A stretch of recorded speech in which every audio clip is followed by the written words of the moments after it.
Welcome to the Dave Pamah Show, the podcast that revives, restores, and awakens your innermost capabilities. You have the training and the talent to succeed, but do you have the guts to fail? I love what I do. When you love what you do, you want to be the best at it. Today is about the power of you. You will change the world. Find your path to success through the journey of those who have succeeded. And now, your host, Dave Pamah. Hi, welcome to the Dave Pamah Show. And with me in this episode, I have an actress, writer, producer, director. If there's a creative hat, she's wearing it. So she's written Hollywood Grit, wrote and produced out, which is coming out on August the 22nd at select theatres.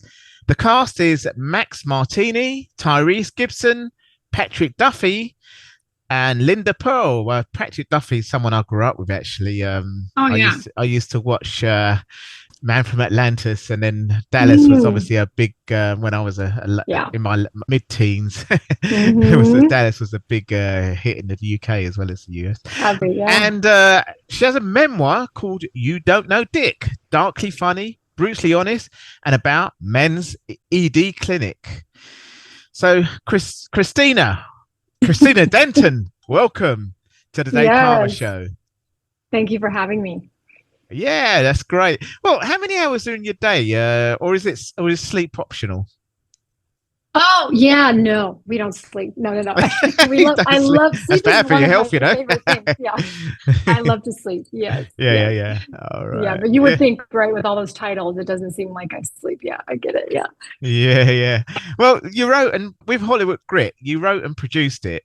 What's your favorite part of bringing this story to life? Gosh, so many things. I think it was the characters are always my favorite part of any story, right? So what was so fun about creating these characters is that, when Ryan and I work together a lot, we've written a lot of projects, and, we intentionally spend a lot of time making sure every character is very layered and very complex and unexpected ways, right? So we're not trying to create the same kind of tropey characters you see all the time. So we're always trying to go, well, what could be different about them? What could be unique about them? So what I loved about the cast we got is that they really understood how to really bring them to life. Linda and Patrick, when they came on board, they had so many ideas for their characters. And I was like, yes, I was so grateful to work with them. So I would say number one is the characters. They really come to life. And this is very much a character-driven movie as much as it is action. We still, gave a lot of life. Independent movies, you don't have a big budget. You got to put more into the characters.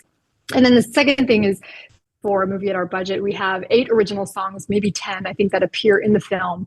And so, for me as the writer to have the musicians take my script and be inspired to create music that encapsulates the moment in the scenes, it was just such a great experience for me. So those are my 2, I think, favorite parts of this movie.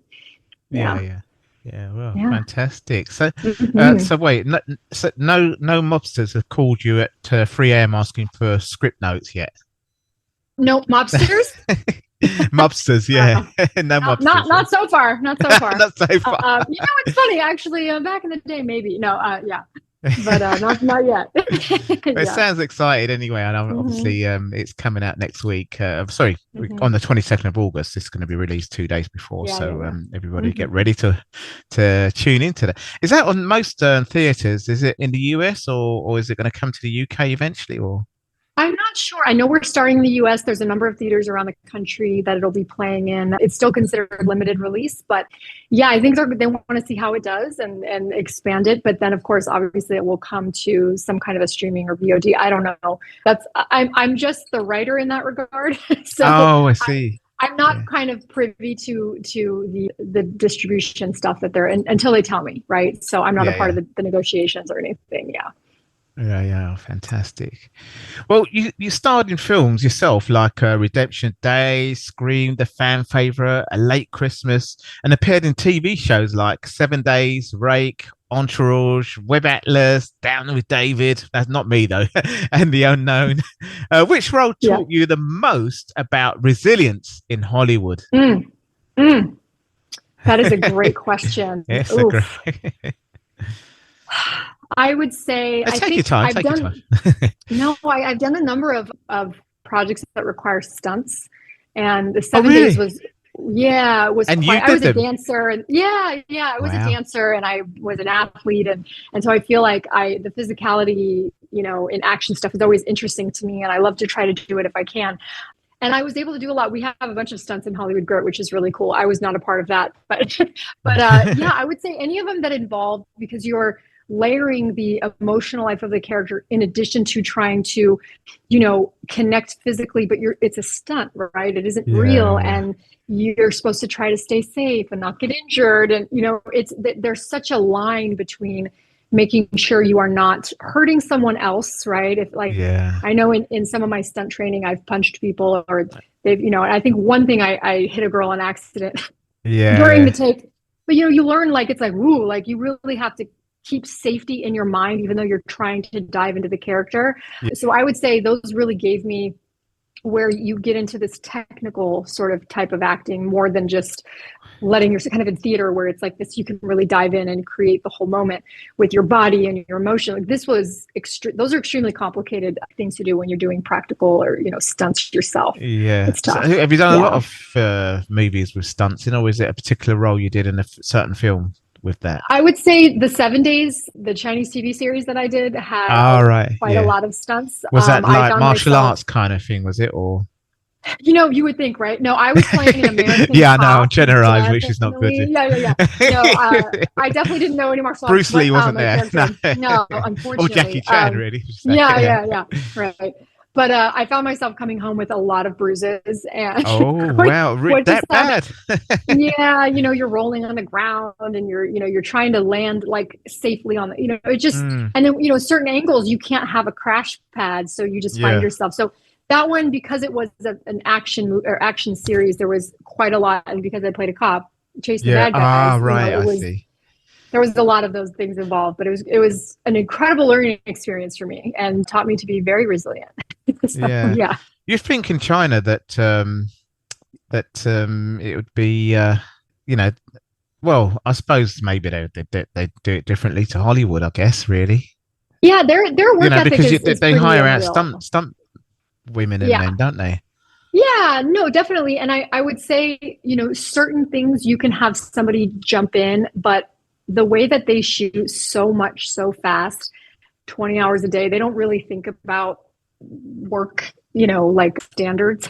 OSHA doesn't really exist for them, at least not in my experience. So, it was definitely we were required to do most of our stuff, especially certain angles. You can't really put somebody in your place because of just the way it needs to look, right? So yeah, it was wonderful, but it was very exhausting. So yeah, amazing. Well, I suppose China's probably different to Hollywood because surviving in Hollywood probably feels like an extreme sport without a helmet, right? Right. Very true. Very true. Especially nowadays. Well, your writing credits include Lady Sitter, Climax, the series, Bonded, Orange Lipstick. How do you balance acting, producing, and writing all at once? For one project? If I'm doing it on one project, or are you just wearing different hats on different projects? Yeah, I mean, I guess you sometimes you're acting, producing, and writing at the same time. Yeah, it's not easy. Let's just put it that way. Yeah, so some of the projects I do where I've written and acted and produced projects. Worn all those hats for one project, or I'll sort of take on a hat, put on one for one project. For me, it's all storytelling, right? And storytelling, I used to be a dancer, I've been a singer, it takes on different forms, but you're still storytelling. So it's for me, I enjoy the whole process. Producing is a little bit more kind of business focused, taskmaster. You're making lists and you're trying to coordinate personalities. So that is a little bit harder to manage when you're also trying to have a creative role in the project, because there are times, I haven't actually tried to direct myself as an actor and direct like that. I refuse. I was like, if I'm going to write and produce and star, someone else has to direct because I need another set of eyes. Some people got quite good at doing it though, aren't they? Really? Yeah, they have. Yeah, and I commend Charlie them Chaplin for it. did it, didn't he? I think. Anyway, going way back. Anyway, and they're great at it. It's not easy. I think you have to have at least one other set of eyes looking at what you're doing, make sure you get it. It's difficult. It is difficult because sometimes, you're trying to act in a scene, but you're in your head about, oh, we just lost our location for the next setup. We got to go solve a problem, but let me try to do this scene real quick. And you lose yourself in that. So it can be really difficult. It's a lot of practice to try to really be present in each role when necessary. Yeah. But you could tell me a bit more about your writing credits with Lady Sitter, Climax, Bonded, and Orange Lipstick. I mean, Climax was a series, wasn't it? Right? Yeah. So it's interesting. When I started acting school, I started writing pretty quickly just to support, the effort of acting. And we didn't want to, my friends and I were like, well, we don't want to wait around for permission to have, jobs. Let's just create our own work. Right. So this is back before social media and a lot of content creators were making projects. Yeah. So we were doing this a long time ago. And before podcasting then. Yeah, right, that's it. And so it was like, before that existed, we're just trying to find reasons to practice and get better behind, in front of the camera, behind the camera. So I started becoming the go-to person for writing in my network. And then I turned that into a business. So I was writing scenes for actors for their reels, right, to create their demo reels. So I got really good at writing these quick scenes that could help really illuminate their best assets as an actor. Their personality could really come through. And so that just translated to writing short films, to then writing longer films. And especially in COVID, I sort of was like, well, there's really nothing I can do except write. So let's just dive right into that. So I really shifted my focus to writing in COVID. And that's what created a relationship with Ryan and I. And we've written a number of projects. And this is the second to be produced, but the first one to be out in theaters. So this is definitely just something that kind of came as a means to answer for my acting career, but then turned into something that I quite enjoyed, otherwise. So writing is, and then, shifting obviously to writing a memoir, which is a very different format. But yeah, I think writing's always been a part of my life and since I was little anyway. So yeah. But you're still acting and producing at the same time and balancing it all at the same time. Yeah, I mean, it depends on the project, right? So I love acting. That will always be my first love in terms of film because I grew up a performer. So being able to have a character live through my own life and be able to filter that through my lens is such a joy. But for me, there's something really powerful about being able to create a story that then creates work for other artists. Right. Whether it's a director or, sound people, costumes, like I love being able to create something people resonate with or they love that they can then have their own work from. So it helps their career. It helps further their artistry. And Hollywood really gave me that because we had, this noir element. So the wardrobe and the makeup, they got to really showcase their skills. And that was fun for me. So it's just there's something really fun about being the initiator of story, right, as the writer. So I do connect with that. Yeah. Yeah. Wow. Seriously though, do you ever get a moment to binge on Netflix like the rest of us? Of course. I call it my input-output phase, right? You're outputting, but you also need to input. That's super important. You got to see what's going on, what's out there, get ideas. It's incredibly, I love binging. I love that, of course. Yeah. Fantastic. Well, let's move on to your memoir, You Don't Know Dick. Your memoirs. Isn't it fun to say? It's fun to say. Say that again. It's fun to say. The title is fun. No. We're talking about the memoir now, yeah? Yeah. Well, you got to, it's got to be catchy to, sort of grab your attention, isn't it? Yeah. But your memoir is raw, funny, and honest. But looking back at your year in the men's ED clinic, what's one experience that changed how you see men, grief, or yourself? There were so many, honestly. There were so many. I would say, and I write about this. We've got time to go through quite a few of them. Yeah. Because it's coming out next year, so it gets everyone primed up for it. No. Absolutely. I appreciate that. It's, going into it, I was already a comedy writer, right? And so I started as an office manager at this clinic. They bring on this service and they say, you're our only employee, you're going to do this. And I'm kind of like, my comedy brain was like, did you just say I'm going to be a dick fixer? Because that's amazing. my brain's already writing the show, right? I'm writing the show in my head about how funny this is going to be. So I went into this with that perspective of just like, oh my gosh, I can't believe I'm doing this. Is anybody, you know? And then all of a sudden, as I got more into the job and started really getting to know these men, there were so many moments, right? I'll call one specifically because you asked me for one. I had a widow client, or a widower, I guess, as a male. So he had lost his wife, I want to say a few years earlier, and had not been back on the dating scene at all, right? And he's in his, I think he was in his early 60s. And he's just feeling, you know, he's kind of at first he was very uptight, very uncomfortable, didn't want to talk about, but, you know, oh, my wife died. Oh, yeah. So, you know, and I was like, so you want to get back out on the dating scene? And he's like, oh, I don't know. I don't know. And then after a little while, he got comfortable with me, and he's just let it all out. And he said, I'm terrified to date again. I feel guilty. I feel like I'm cheating on my wife.